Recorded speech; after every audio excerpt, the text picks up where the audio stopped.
Good morning students. I hope कि कल आपने अच्छे से रिवाइज किया होगा। So most important topic of our 11th syllabus और बाकी के आपकी कॉमर्स की जो नींव है इसके लिए भी बहुत ज़्यादा इम्पोर्टेंट टॉपिक है जर्नल।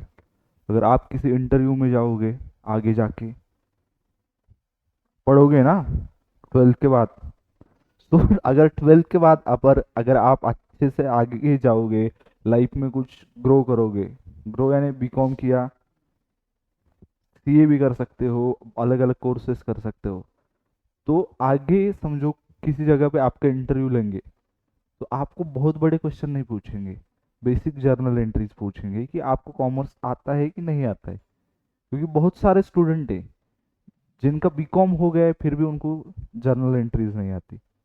कैसे हुआ भगवान जाने, ऐसा भी रहता है। सो बच्चों, आप इस टॉपिक को एग्जाम के एंगल से पढ़ोगे तो वो बहुत गलत चीज़ होगी, क्योंकि पूरी लाइफ में आपको बहुत ज़्यादा इम्पोर्टेंट टॉपिक है। और जर्नल क्या होता है? जर्नल यानी क्या होता है? डेली लाइफ में जो डेली लाइफ में जो ट्रांजेक्शन होते हैं उनको हम रिकॉर्ड करते हैं उसमें। और क्यों जरूरत है? क्योंकि बहुत सारे जो ट्रांजेक्शन है, नंबर ऑफ ट्रांजेक्शन हम याद नहीं रहे हैं, क्योंकि हम इंसान हैं, भगवान नहीं। सो इस चीज के लिए हमको क्या करना पड़ता है? ट्रांजेक्शन रिकॉर्ड करने पड़ते हैं। अभी समझो कोई बंदा ट्रांजेक्शन की बुक बनाता है, जर्नल बनाता है, और उससे पूछा कि पिछले 2 महीने पहले आपने 23 तारीख को इस व्यक्ति के साथ कौन सा ट्रांजेक्शन किया था, वो बता सकता है कि नहीं?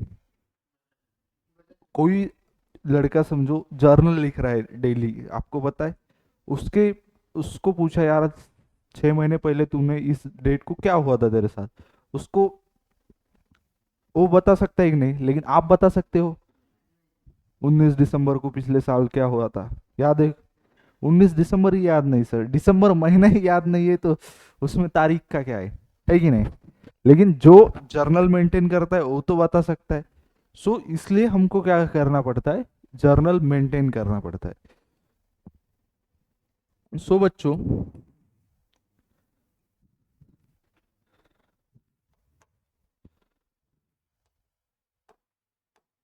जर्नल का फॉर्मेट क्या होता है? सबसे पहले हेडिंग आती है इन द बुक्स ऑफ। आगे जिस इंसान की बुक्स में आप जर्नल एंट्रीज बना रहे हो, कोई भी इंसान हो सकता है,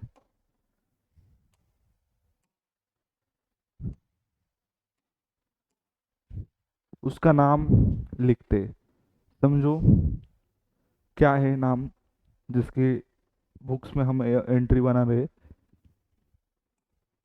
राम नाम है समझो उस पर्सन का, तो क्या लिखेंगे? In the books of Ram. अगर शाम की बुक में बना रहे हैं तो क्या लिखेंगे? इन द बुक्स ऑफ शाम। ये सबसे पहले हेडिंग होगी। उसके बाद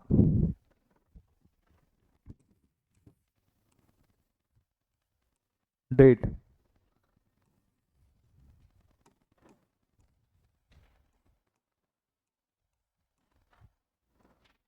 पर्टिकुलर्स,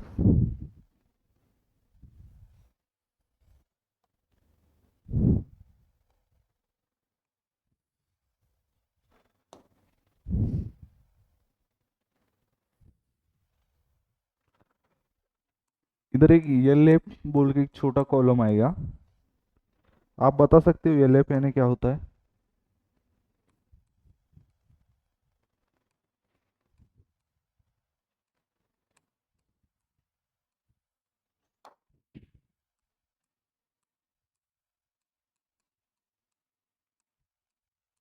इस रुपीस के जगह हम अमाउंट भी लिख सकते हैं।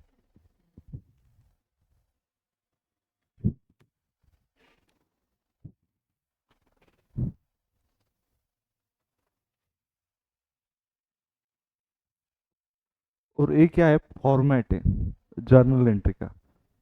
किसी को लगा खुद के दिल से किधर भी, इधर डेट लिख दिया, उधर एल लिख दिया, बाजू में जी लिख दिया, वैसा नहीं चलता। और ये एल है, एलएफ यानी लेजर फोलियो, फोलियो यानी पेज नंबर। ये जो एंट्री हुई है वो लेजर पे कहाँ गई है, उसका इम्पैक्ट क्या हुआ है, उस पेज का हम रेफरेंस देते हैं।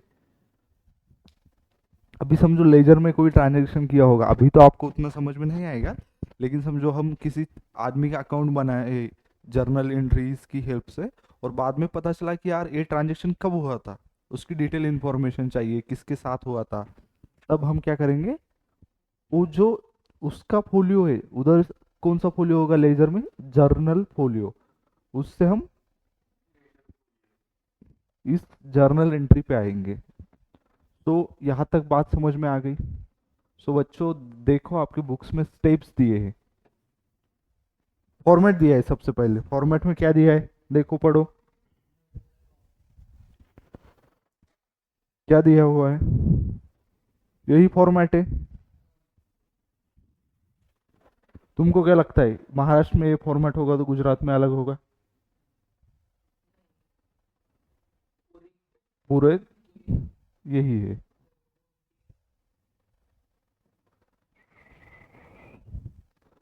सो specimen, format, ruling, proforma of journal is given below, ये अलग अलग नाम है।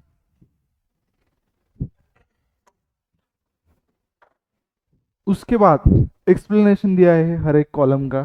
सबसे पहले किसका दिया है, date.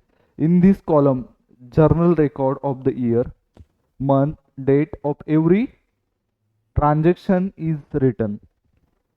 The year should be written at the top and below that month and date should be written.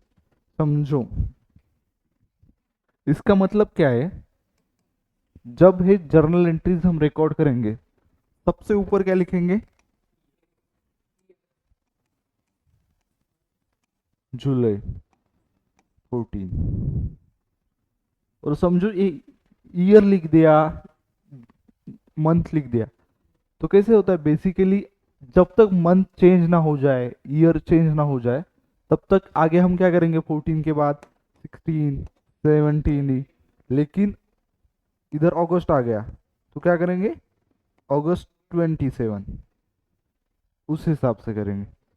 हाँ, लेकिन आपको करना होगा तो पूरा भी लिख सकते हैं आप, लेकिन हमको क्या करना है, स्मार्ट वर्क। हाँ। सो उसके बाद क्या है, पर्टिकुलर्स।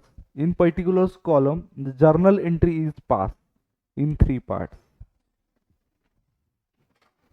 3 पार्ट में हम जर्नल एंट्री पास करते हैं। तो सबसे पहले देखते हैं जर्नल एंट्री कैसे पास की जाती है।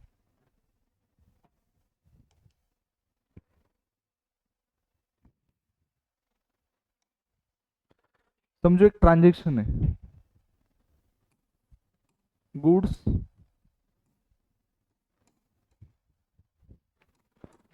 परचेज फ्रॉम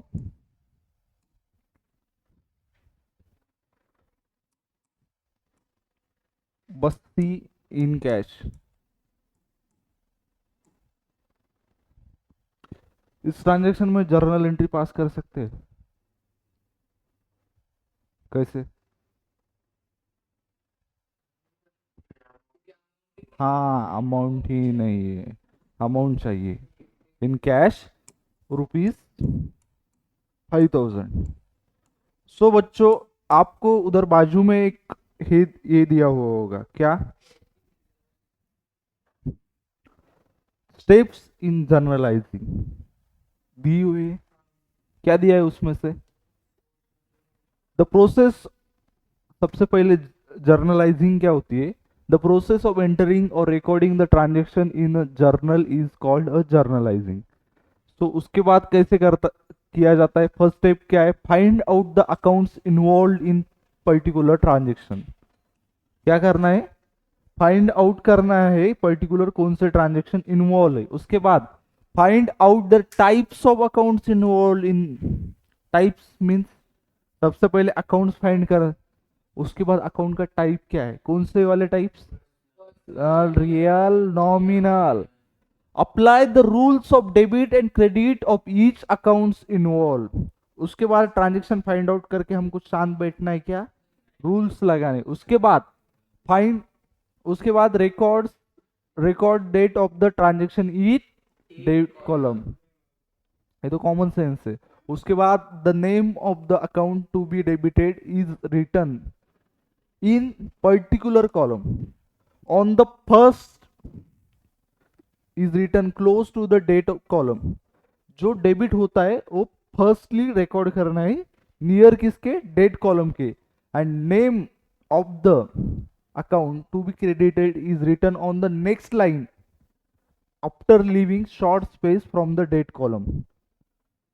उसके बाद the word dr is written against the name of the account debited and the name of the account to be credited is preceded the word to।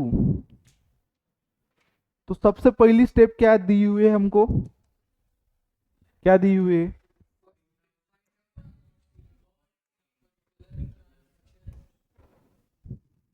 बरोबर। इसमें कौन कौन से अकाउंट से, बस्ती अकाउंट्स और कैश अकाउंट में। ट्रांजेक्शन क्या है, goods purchase from Basti in cash. तुमको मैंने एक बेसिक चीज बताई थी, जब ट्रांजेक्शन में पार्टी का नाम दिया हुआ होगा तो वो क्रेडिट ट्रांजेक्शन होता है, लेकिन जब लिखा हुआ होगा कैश तो क्या नाम दिया है क्या नहीं दिया है वो इररिलेवेंट होता है, तो बस्सी अकाउंट्स तो नहीं होगा। क्या परचेस किया है, जब गुड्स परचेस किया जाता है खाली गुड्स के केस में परचेस अकाउंट आता है। अगर मशीनरी कंप्यूटर इस टाइप का कोई असेट परचेस किया जाए तो क्या आता है, मशीनरी अकाउंट्स आता है। सो इधर कौन से दोनों अकाउंट्स हो गए, हाँ, परचेस और कैश अकाउंट।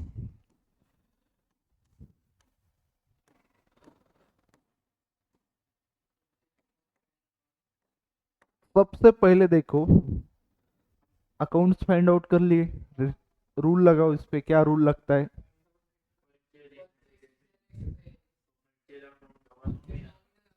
पर उसके बाद क्या हुआ है अभी, परचेस ऑल एक्सपेंसेस, क्या debit all expenses and losses and credit all, हाँ। कैश क्या हो रही है इधर, यानी क्या होना चाहिए कैश को, परचेस अकाउंट क्या होना चाहिए, डेबिट। तो इसका आपको पता चला इतनी चीज, लेकिन हमको एंट्री कैसे पास करनी है वो भी एक अलग बात है। तो देखते हैं, समझो ये ट्रांजैक्शन हुआ था 14 जुलाई को। तो सबसे पहले डेबिट कौन सा अकाउंट हुआ था,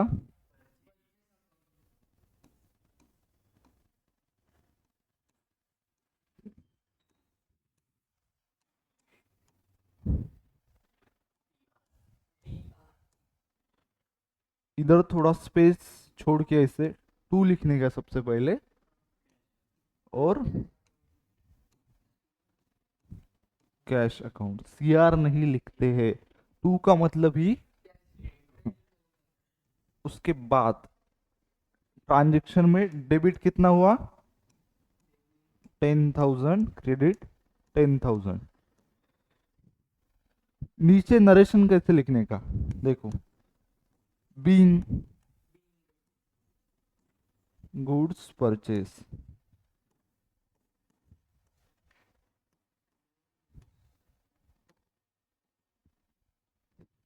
आप कौन सी भी जर्नल एंट्री लिखोगे तो नरेशन लिखने के मार्क्स नहीं होते, लेकिन लिखा नहीं तो मार्क्स कटते। समझ में आ गया। तो ये फर्स्ट जर्नल एंट्री हमने पास की है अभी तक, समझ में आ गया कैसे पास की,